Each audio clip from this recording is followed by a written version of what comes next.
Shabbat Shalom. Is 'n voorreg vandag. Nou, baie dankie Natalie en span. Dit was 'n groot seën vir ons almal. Dankie. En dankie Rian vir die Psalm 48. Is 'n voorreg vandag vir my om vir Ilse Strauss hier te verwelkom hier by ons. Ilse is al 11 jaar is sy al in Jerusalem. Sy is by Bridges for Peace. Sy is hulle nuusredakteur of nuuseditor, as ek dit so mag stel. En sy het besig om Suid-Afrika te deurkruis. En sy het by ons ook aangedoen. So groot voorreg om jou te verwelkom. Ilse hails actually originally she hails from Pretoria, and she did a very wise move. She married a Namibian like me, not me, but she like me. That would be So odd. she also spent some time in Namibia, so she can be adopted in Namibia. And she's going to give a first-hand witness of what's happening in Israel right now. She's been there right through the turmoil, we've been praying for Israel, for the peace of Jerusalem. We've been praying for the release of the hostages, and our heart is actually with you there. And I can recall that she once wrote something about she had to run to the safe room with a daughter of 3 years old. And 2 worshonden. Oh, 3 worshonden. Okay. But anyway, I can recall that. So please, Ilse, please come up and come and share with us your experiences and what the Father has laid on your heart. Thank you. Hello, everyone. Wow.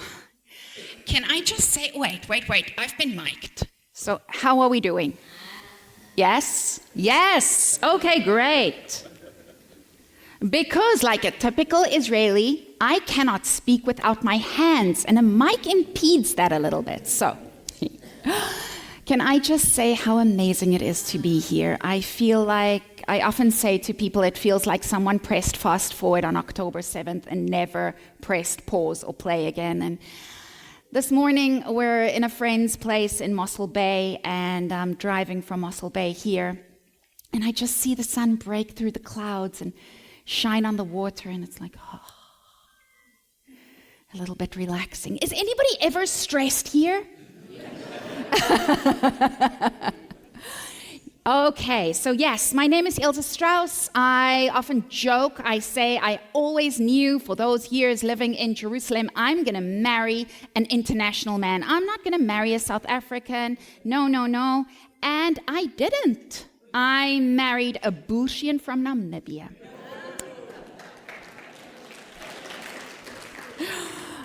Him and Lily is 3. And when we arranged this trip, we arranged it like we usually do. We have meetings in the morning, meeting in the afternoon, meeting in the evening. And we didn't really factor into the fact that Lily, a 3-year-old, she's not going to enjoy it as much as we do. So she didn't. And she's with her daddy this morning. They're going to the beach.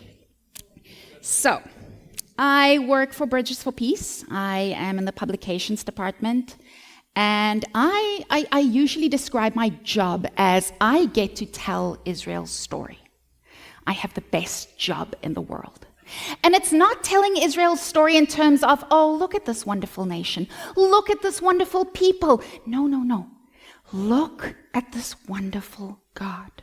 Look at this amazing God of Israel who literally rebirthed this nation to show himself faithful. Look at this amazing God who shows Israel as a billboard to the nations that he exists, that he is faithful, that he does what he says he will do, not only for Israel, but also for you. And I know You are actually a tough crowd because I'm preaching to the choir. I know, usually our audiences, everyone, when I say something like that, I need to explain it, and I see a penny drop there, and there. So it's actually new news. But you guys, you're on the ball. I know. So you're a tough crowd, and when Christo asked me, how do I introduce you? It's a difficult thing to answer because basically I'm a nobody from nowhere. I don't have a fancy schmancy title. I don't have a fancy schmancy qualification. I cannot bring the word to you in a way that will make you say, wow. But one thing I have, I'm a witness. I bring for you a dispatch from Jerusalem. And that's what I want to share with you because God is doing something that he hasn't done in history. Now, let me start with this. The God of the universe decided twice in human history that he's going to make a covenant. Yes, I know there's more covenants. However, 2 people groups he made a covenant with. He chose 2 people groups, Israel and us. Now, if God decided 2 people groups, surely it stands to reason that those 2 people groups need to live in close harmony with one another, right? But you know the history of anti-Semitism, of Christian anti-Semitism, no less. So you know that instead of God's blueprint that he gave to us in Romans 11, which is grafted in, closer than close, so intimate that you can't see where the one begins and the other one ends. That closeness, that intimacy. But instead of that, we had them and us with this massive gulf of hurt between us. And that's what Bridges for Peace's mandate is. That's what our mandate is, to build relationships between Christians and Jews in Israel and around the world. And I've never really seen it happening. Yes, for 50 years, Bridges for Peace and all the other Christian organizations in the world, in the 6 years that my husband and I have been there together, we've seen some tremendous progress. But this, nothing like we've seen in the past 6 months since October 7th. God is doing something unprecedented in the earth. And that is the fulfillment of Romans 11. The fulfillment of grafted in, of knitted together, of being so close that you don't know where the one begins and the other one ends. And usually, when I'm in a normal church, I say, guys, that is extremely exciting news for me and for my husband and for Bridges for Peace, but maybe not so much for you, because that's not your calling. Maybe you don't really care about Israel or you don't understand where Israel fits in, and that's absolutely fine. However, why should it concern you? Why is this exciting news for everyone? Simple. If you look at end time scriptures, you see Israel right there, front and center, playing a central role. But Israel's not the only one. There's someone else right there on the center stage playing a role alongside Israel, shoulder to shoulder. And that is you, us. And like I said, that kind of closeness, never before. Now let me tell you why this started happening after October 7th.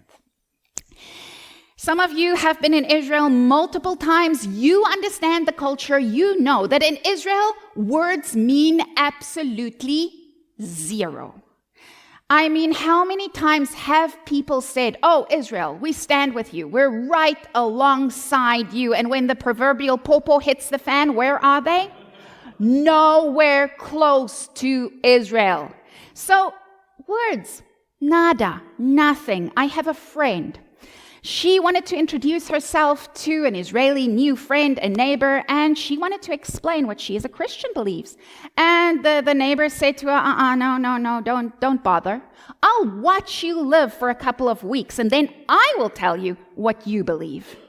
That's how much words mean to Israel. Nada. But actions. Actions. Oh, they mean everyone. They speak. Oh, quick question. How long do I have? 2 hours. I can fill that. No, I can fill that. Don't tempt me. Okay, no, seriously, how long do I have? Okay, all right. So I do want to give time for questions too. So, in the aftermath of October 7th, you all know it was a Shabbat morning. It was Simchat Torah. I live in Jerusalem. It's approximately an hour and a half, 2 hours from the south where the majority of the attacks happened.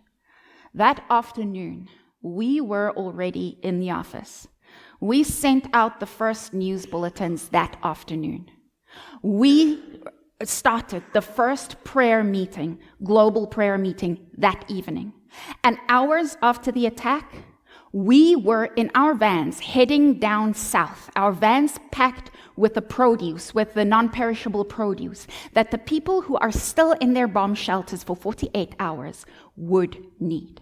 And we drove headlong into an absolute war zone. Are there any children here? Yes. Okay, I won't go into detail.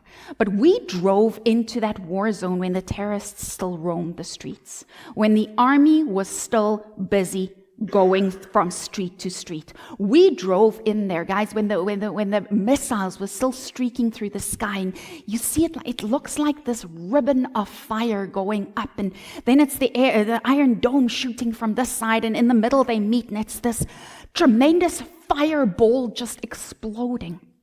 And we drove in there for a specific reason, because actions.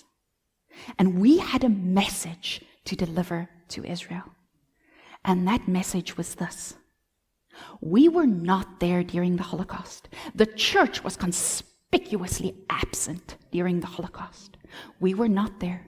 We were not there during the Spanish Inquisition. We were not there during the Crusades. And we were not there during the wars of Israel's infancy. But we're here now. And this time, to all you physical descendants of Abraham, Isaac, and Jacob, we're right here. The spiritual descendants of Abraham, Isaac, and Jacob, here we are, front and center, by your side. Now I want to share with you 2 questions that's on Israel's heart at the moment. And they won't verbalize it, but they'll tell you in their own special way. And the first one, I heard for the first time in Sderot. Who knows about Sderot? Okay, Sderot is the bomb shelter capital of the world. Why? It's a kilometer away from the Gaza border, which means that missiles get fired on Sderot all the time, which means you have 15 seconds when the air raid siren goes to make it to a bomb shelter. Even their playgrounds, and there's no backyards with nice grass in Sderot in Israel, so every child is on the playground. Even their playgrounds, they have built these wonderful, beautiful, brightly colored painting structures that it looks like a toy, but it's a bomb shelter, and everyone knows, which means that every 15 seconds, there needs to be a bomb shelter, which means more bomb shelters in Sderot than any other place in the world, bomb shelter capital of the world. So we're driving into Sderot. It's a city of 30,000 people, and it looks like a ghost town. There's nothing. Nobody on the street. Everything closed. Soldiers marching, patrolling through the streets. And we drive down to the community center where everyone gets together and all the non-perishables will be put. And then it's baby formula and diapers and water and cookies and protein bars. And they put everything together in a little parcel. And then they take them door to door. Because the rockets are still flying and there's still terrorists in the area. And in the end, they had to get them from the stormwater drains. They had to hunt them in the orchards, in the Millilande. That's where they were. We drove in there, and as the team was unloading the vans, I sat down to a unit of soldiers who just came from patrol, and I started speaking to one of them. He said, They are so young. I don't remember being that young, 18 years old. And his name's Ofer. It means young deer. And he says to me, his best friend was killed on October 7th, and his aunt was killed, and his uncle, they don't know where he is. They don't know if he's in Gaza. They don't know. They have no idea. And then he asks me an extremely strange question, and he says, did you see what they did? Yes, of course. Everyone saw. They published themselves. It's on the news everywhere. Of course I saw what they did. And he says, and what do you think? That's even stranger. I mean, what does any normal person think of rape and torture and murder?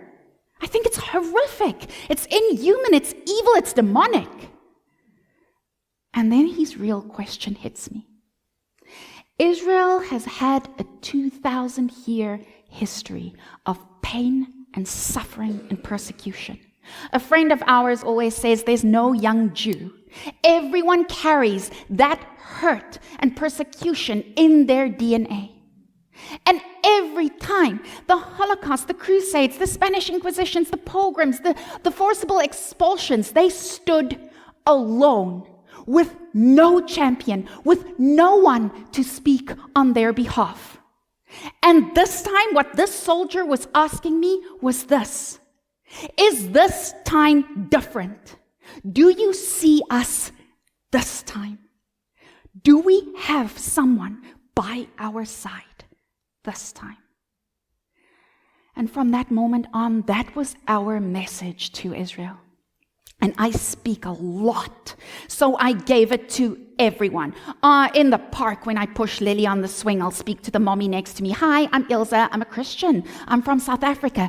Guys, we stand with you. We're with you.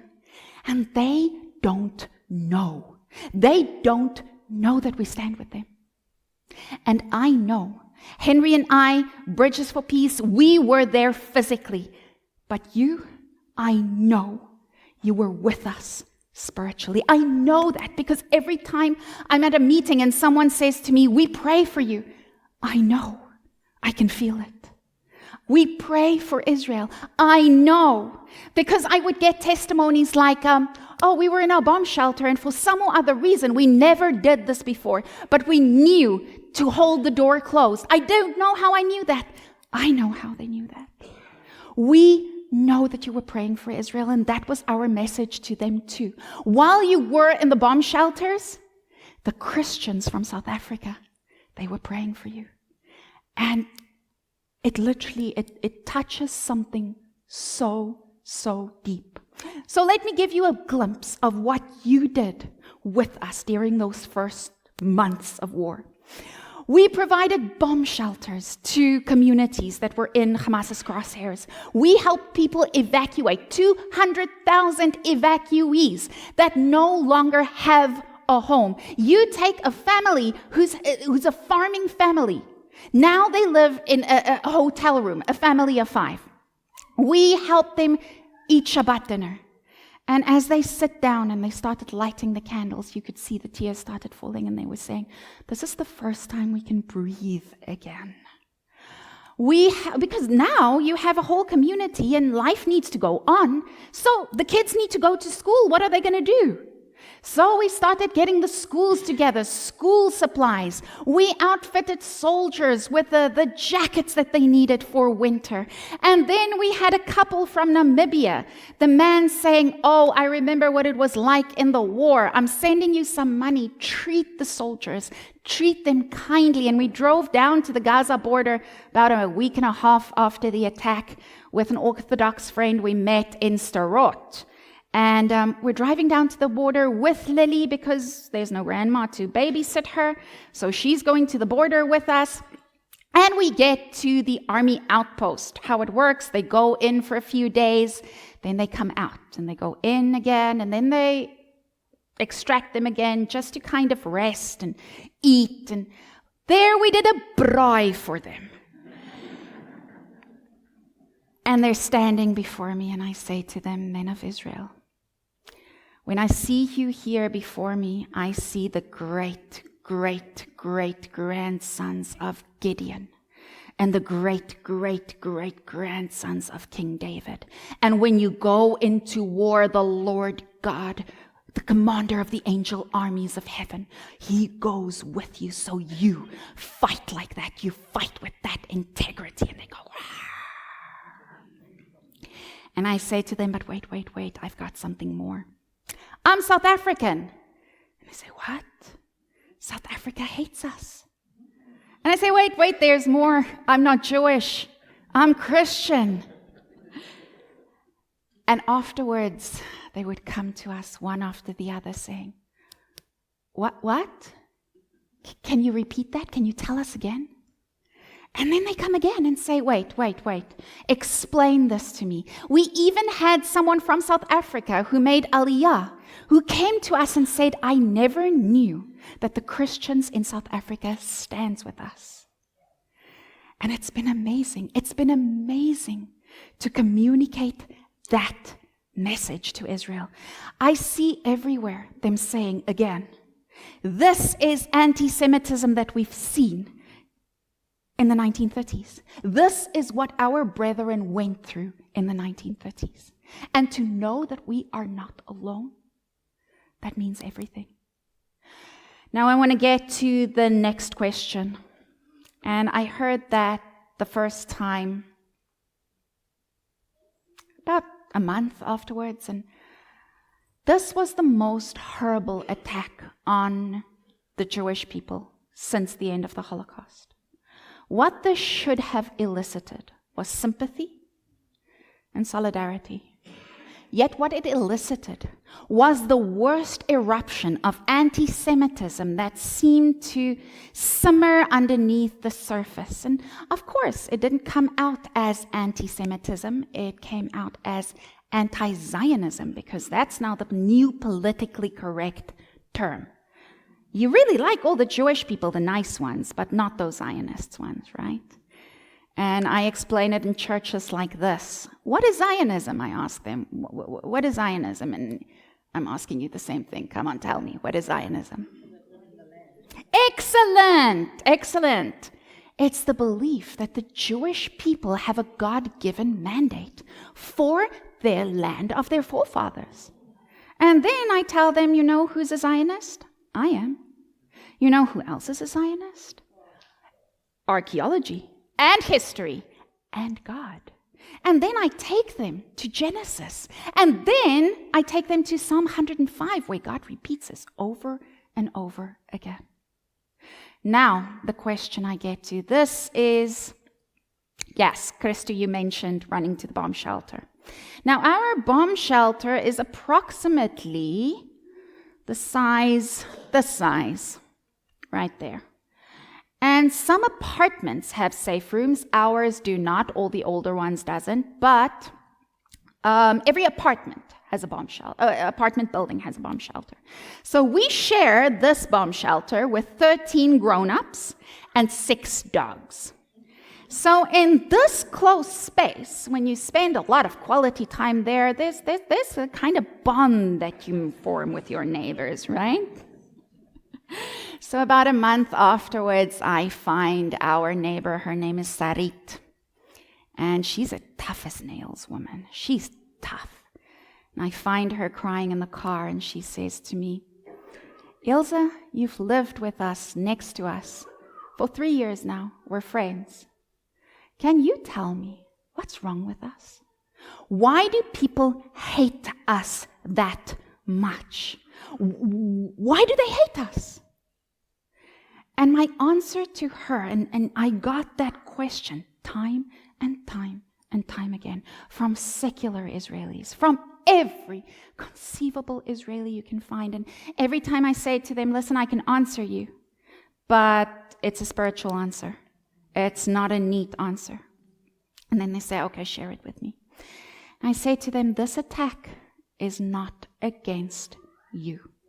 This attack isn't even about you. Sure, it looks like it, but this attack isn't physical. It's spiritual.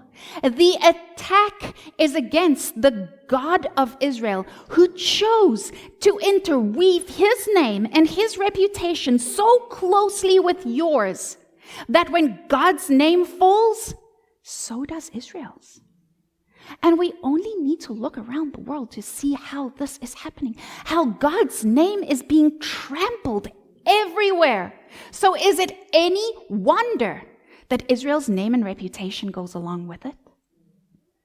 And this is what I said to her, Sarit.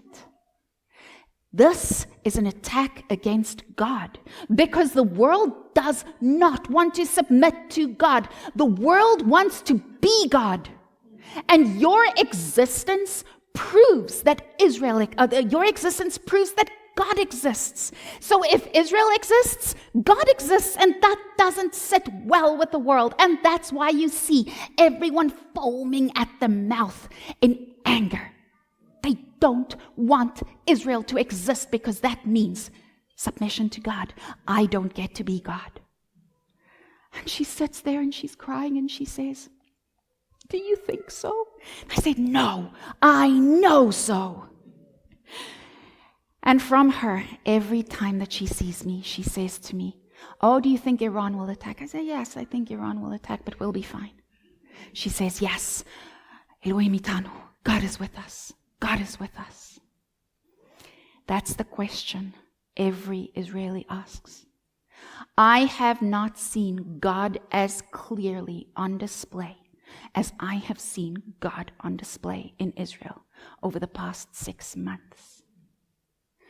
We think we listen to world leaders, and the world thinks, oh, we are making a difference. And world leaders and international bodies, they call the Israel-Palestinian question of the generation. The question we need to solve in our generation. How arrogant are we? This is not the question of our generation. This is the clash of the ages. This war has raged for 3,000 years. And it's continuing to rage. God said, someone asked me the other day at a meeting, is this war right? Is this right? And I said, well, define right. What do you mean by right? So much to say there. And she said, is this according to God's will? And I said, well, that's a little bit broad too. But I can tell you one thing, and that is that this is in the Bible. This is in the Bible.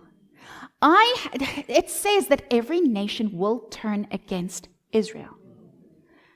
And honestly, I've never seen that either. I mean, everyone said, oh, we're with you, we support you.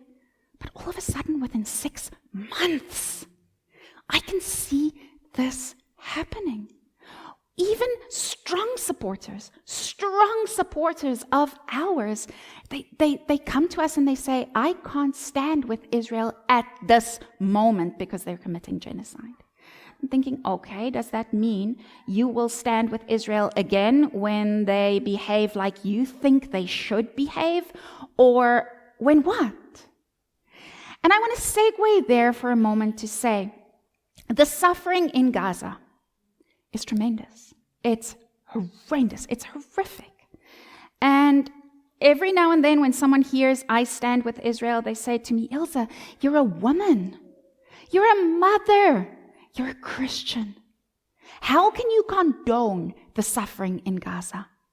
And then I make a very, very clear distinction to say that as someone who stands with Israel, it doesn't equate to condoning the suffering. In fact, it equates to exactly the opposite. As a wife, as a mother, as a Christian, as a human being, I want the suffering in Gaza to upset you so much that it keeps you awake at night. I want it to upset you so much that you go out in the streets and you demand that the source of that suffering be eradicated, because the source of that suffering, every iota of that suffering, is Hamas and the radical extremism behind that. Israel did not start the suffering in Gaza. Let me ask you something. And I'm sure you're going to know the answer, but you'll probably be the first one. This war that's currently raging in Gaza, I mean, it looks horrendous. And people say to me, this war is more deadly and more destructive. I mean, even Biden, okay. But yes, not going there, but he said last week, just as an example, he said last week that it's alarming how many journalists were killed in the Gaza war. It's always alarming when civilians die. Okay, but let me ask you this. Is this war more destructive and more deadly than other wars? Thank you. Exactly. Exactly. The United Nations says that the standard ratio of civilian compared to soldier, 8-1. 8-1. That's horrendous. Think about it. That is one soldier being killed for every 8 civilians. That's stock standard. Israel, worst case scenario, 1-3. Best case scenario, 1-1.5, which means that this is probably one of the most merciful wars ever fought in history. After 2014, the war in 2014, Tzuk Eitan, Pillar of Defense, the United Nations, not the United Nations, United States, UK, a few other nations sent their armies, the generals, top generals of their armies to Israel to study, to see how did Israel manage to fight this war so clinically. And afterwards, after they studied it, they said, guys, you put the bar too high. We will never be able to reach this standard. This is stock standard in that war. So why? Why the idea that Israel commits genocide? Why the idea that this war is more destructive and more deadly than any other war? Why? Because it's like this. Do we even remember that there's a war in Ukraine? No, because it's not being put on our social media feeds all the time. But with this war, it's here all the time.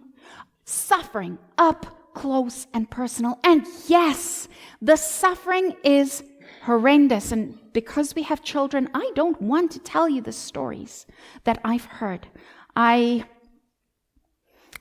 I'm busy with a series, we finished it right before I left Israel. We're busy with a series where I interview about 10 specialists, including Arab specialists, about what led up to the war and how this war is being waged. And it'll be out in about 2 to 3 weeks.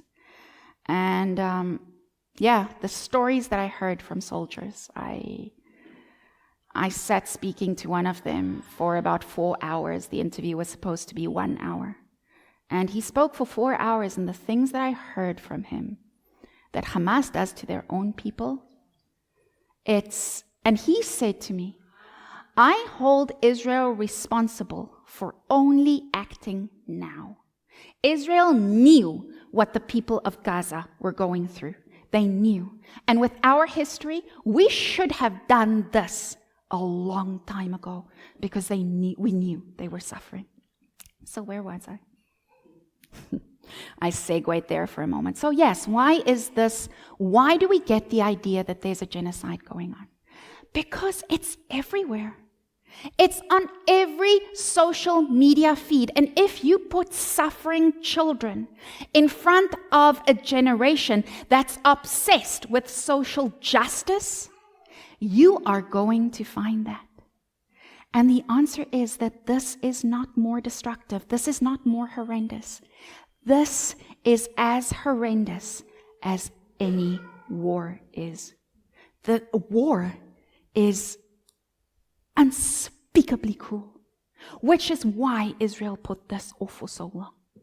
Israel was forced into this war, and they will not hopefully finish until it's done. Okay, I want to give some time for, I do have 3 testimonies that I want to give you. Now, I said, that I've seen this closeness in Israel like I've never seen this before. And I want to give you 3 examples of this. As I said, I'm busy with the series, and I'm interviewing Itamar Marcus. He's from Palestinian Media Watch. He's considered the foremost expert of Palestinian society in the world. And after the interview, I mean, he's Orthodox. He's with his kippah and his tzitzit and Orthodox. And afterwards, after the interview, he says to me, "You Christians," I'm like, "Ooh, nothing ever good comes after you Christians." And he says to me, "You Christians, I'm telling everyone in my synagogue these days that you guys, you Christians, are basically like a modern stream of Judaism." And every time I say this in the churches, it's like some of the people get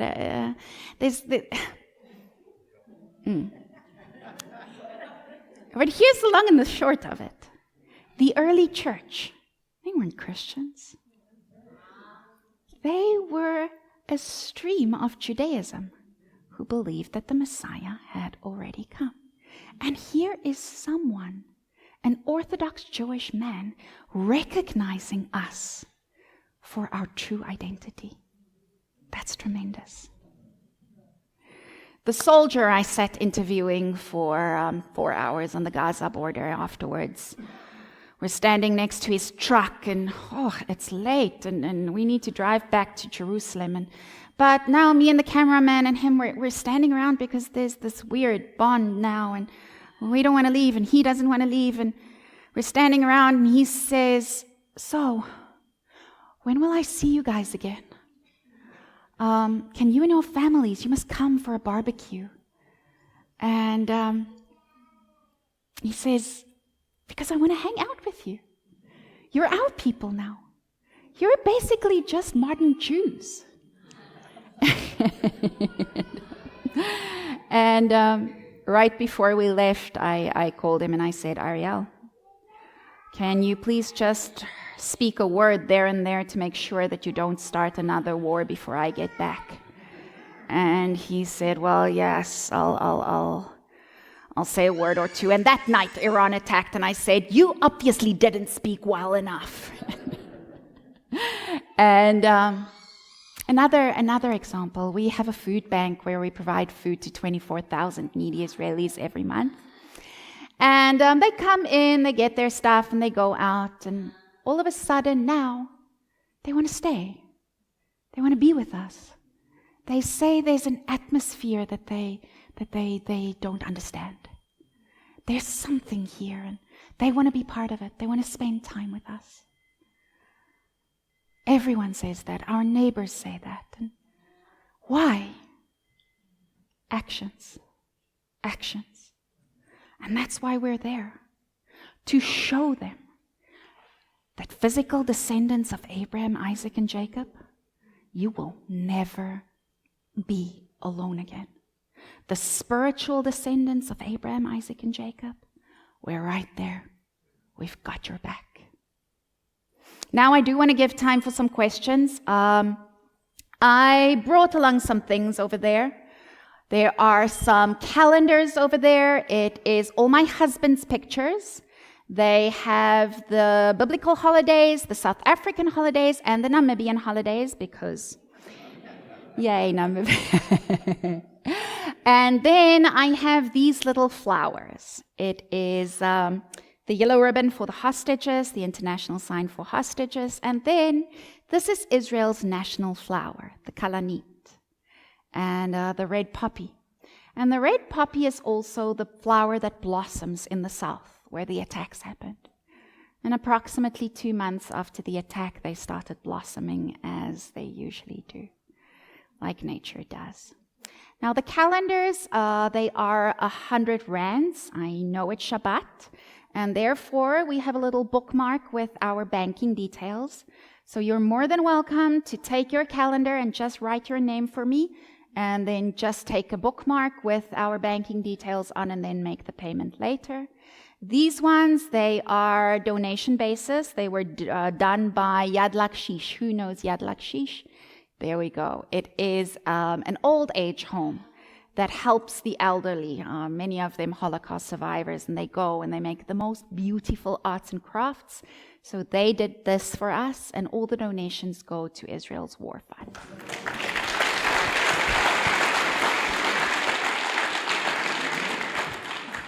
Thank you, Ilse. We really appreciate your giving your witness, your testimony of what's happening in Israel. And I think we try to get the truth of what's happening in Israel, and it's very difficult to have because all we have is the media. And the media is always up with an agenda, and the agenda always points away from what our Father is doing. So our hearts and our desires is to find out what it is that the people of Israel is really going through in terms of our Father's agenda. And our Father's agenda is, interestingly today, what parasha are we talking about today? What is the Torah portion that we are, Acharemot, after the death? So think about the context of the death that was suffered. And I trust that this is an opportunity. What happened on October 7th is terrible, but it presents us with an opportunity. And the opportunity is for us to take hands with each other and with Israel, and to follow the King that we serve, the God that we serve. And Acharemot is all about the enthronement of a king. It is a day of Yom Kippur. It speaks about the day of Yom Kippur, Leviticus 16. And I think what we are doing as a congregation is we are standing up and we are saying, Father, help us to help the people that are in need. We know that we serve a God of Jehovah Tsevaot, is who we serve. And if He is the God of hosts, then we stand up with the God of hosts. And we proclaim that we are standing with the people of Israel, and we've been supporting Bridges and what they're in their mission. And I think this is the time that Ezekiel 37, with the two sticks of Ephraim and Judah in the Father's hand, is starting to form. And the prophecies that is going about the unity that we are expressing as a